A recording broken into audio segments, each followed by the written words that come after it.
Ndugu yangu salamu, nikusalimu kwa jina la Yesu na nipende kukukaribisha sana kwenye tafakari ya leo au wakati huu ambao unanisikiliza, unanitazama, unaniona.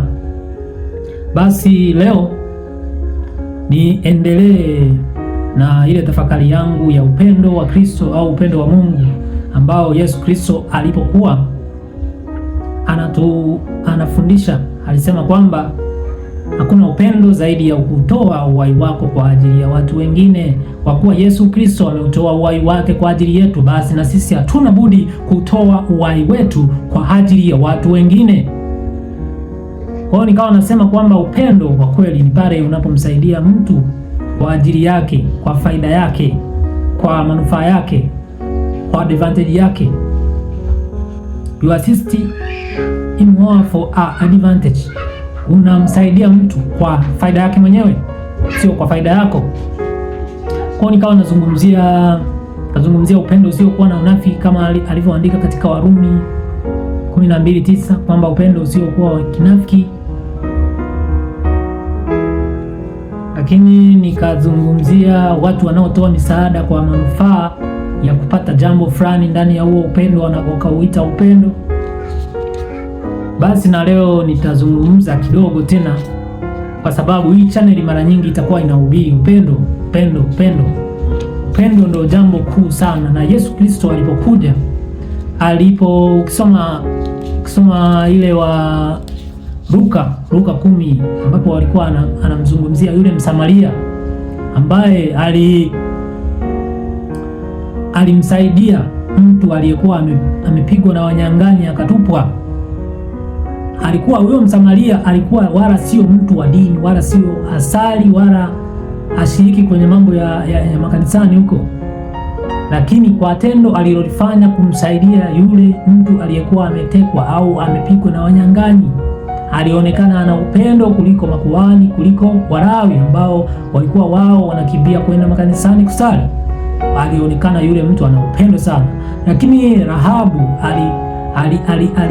alifanya jambo la upendo la kuwaokoa wana wa Israeli waliokuwa wamewakilisha, wameenda kuichunguza ile nchi waliotakiwa waende kuimiliki. Kwa kuwasaidia, kwa kuwaokoa, alikuwa na upendo ndani yake. Kwa hiyo upendo ni jambo kubwa sana. Ndio maana amri mbili zile, mpende Bwana Mungu wako kwa nguvu zako zote, kwa moyo wako wote, kwa akili zako zote na kwa roho yako yote, na mpende jirani yako kama nafsi yako, zinabeba, zinafunika, zina maski zile zote amri ndogo ndogo nyingine. Kwa hiyo zile amri mbili ni amri kuu. Nikawa nasoma ile waraka wa Paulo kwa Wakorinto waraka wa kwanza wa Mtume Paulo kwa Wakorinto sura ya 13 pale ukianzia mstari wa kwanza hadi wa 7 utaona upendo ni nini. Unaweza ukatoa mali zako ukaungua moto kwa ajili ya watu, lakini kama una upendo ndani yako, wewe ni bure tu, si kitu. Basi leo nitazungumza tena, nitaendelea tena kufafanua kidogo kwenye tafakari hii ya upendo wa Kristo au upendo wa Mungu. Kwa maana Kristo yeye aliona kule kuitwa Mungu, akakuacha kule kuitwa Mungu, akaja duniani, akajishusha, akanyenyekea, akawa yu namna ya wanadamu, atuoneshe upendo ule ambao tulitakiwa tuuishi, ili tuweze kuudhihirisha, kuuonesha, kuinua, kuamsha ufalme uliomo ndani yetu. Kwa kuwa ufalme wa Mungu kama ilivyoandikwa katika Luka 7:21 kwamba ufalme wa Mungu uko ndani yenu, hauko mahali popote. Ufalme wa Mungu hatuendi kuukuta mbinguni, ufalme wa Mungu uko ndani yetu. Hatuna budi sisi kuendelea kuuchochea kwa kufanya kila tendo lililo jema, tuweze kuuamsha. Kwa hiyo hapa nitasoma mstari wa ngapi huu? Wa pili, waraka wa kwanza wa Mtume Paulo kwa Wakorinto sura ya 13 mstari ule wa pili, anasema tena nijapokuwa na unabii na kujua siri zote na maarifa yote, nijapokuwa na imani nijapokuwa na imani timilifu kiasi cha kuweza kuhamisha milima, kiasi cha kuweza kuhamisha milima, kama sina upendo si kitu. Kama sina upendo si kitu. Kumbe unaweza ukawa na imani kubwa ya kuweza kuhamisha milima, ya kuweza kufanya jambo lolote kubwa sana, lakini kama una upendo wewe si kitu. Lakini pia unaweza ukawa nabii wa kupambanua siri nyingi za Mungu, lakini kama una upendo si kitu. Tena nijapokuwa na unabii na kujua siri na maarifa yote, nijapokuwa na unabii na kujua siri na maarifa yote, kama sina upendo si kitu. Kwa hiyo upendo ni kila kitu. Upendo unabeba kila jambo. Upendo unabeba kila jambo. Katika imani yetu unatakiwa tutie maarifa, tutie na upendo. Mwisho ni upendano. Kwa hiyo mfano manabii, kuna manabii wengi ambao wanawatabiria watu, wanawauzia udongo, wanawauzia mafuta, wanawauzia maji ya upako, lakini hayo maji hawayatoi bure kuwasaidia watu. Mungu alisema mmepewa bure, toeni bure. Wanataka wapate faida humo ndani yake. Maana yake kwenye kutoa hivyo vitu hamna upendo. Lakini pia kuna wengine wanaombea watu, lakini wanawatoza kwanza fedha, wanawatoza mali, wanataka malipo ya huduma, ingali wanataka wawasaidie watu. Kwa hiyo hakuna upendo.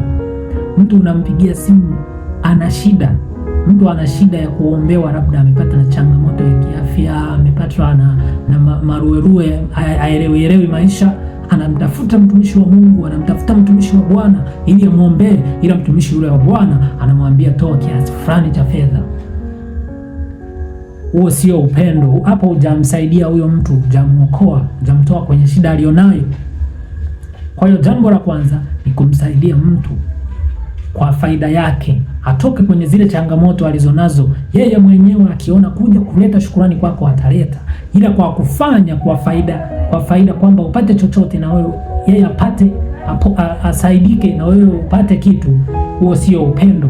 Ndio maana hapa Paulo akaandika kwamba tena nijapokuwa na unabii na kujua siri zote na maarifa yote, nijapokuwa na imani timilifu kiasi cha kuweza kuhamisha milima, kama sina upendo si kitu. Kama sina upendo si kitu. Kwa hiyo upendo umo ndani, upendo uko moyoni, upendo wa uhesabu mabaya, upendo ufadhili, upendo uvumilia, upendo ustahimili yote. Kwa hiyo unapowasaidia watu, wewe ni mtumishi wa Mungu, ni mchungaji, ni mwalimu, ni nabii, ni mwinjilisti, ni mtume. Unapomsaidia mtu usimtoze kitu chochote. Yeye mwenyewe akisaidika na zile huduma zako atakuletea vitu, ataona moyoni mwake kuwa tayari kuja kukushukuru, na asipokuja kushukuru basi yeye huyu mtu ana fadhila, yeye mwenyewe atalipwa baadaye. Kwa hiyo tenda wema, kama Waswahili walivyosema, tenda wema nenda zako. Kwa hiyo tuwasaidie watu kwa upendo katika huduma zetu, huduma za kichungaji, huduma za kitume, huduma za kinabii. Kama mtu ukimsaidia usianze kumtoza chochote, huo sio upendo. Hiyo huduma inakuwa haina upendo ndani yake. Ndio maana Paulo akasema unaweza ukawa na huduma zote hizo, lakini kama huna upendo ndani yako ni bure, si kitu. Kwa hiyo upendo unabeba mambo yote. Upendo unabeba mambo yote. Ndio maana katika Petro anasema upendo ustiri wingi wa dhambi. Upendo ustiri wingi wa dhambi. Mtu mwenye upendo kutenda dhambi inakuwa ngumu sana. Kwa hiyo ndugu zangu, leo basi nakushukuru sana uliyenisikiliza, uliyenitazama, uliyesikiliza hadi hapa. Mungu akubariki sana. Nadhani utakuwa umejifunza kitu.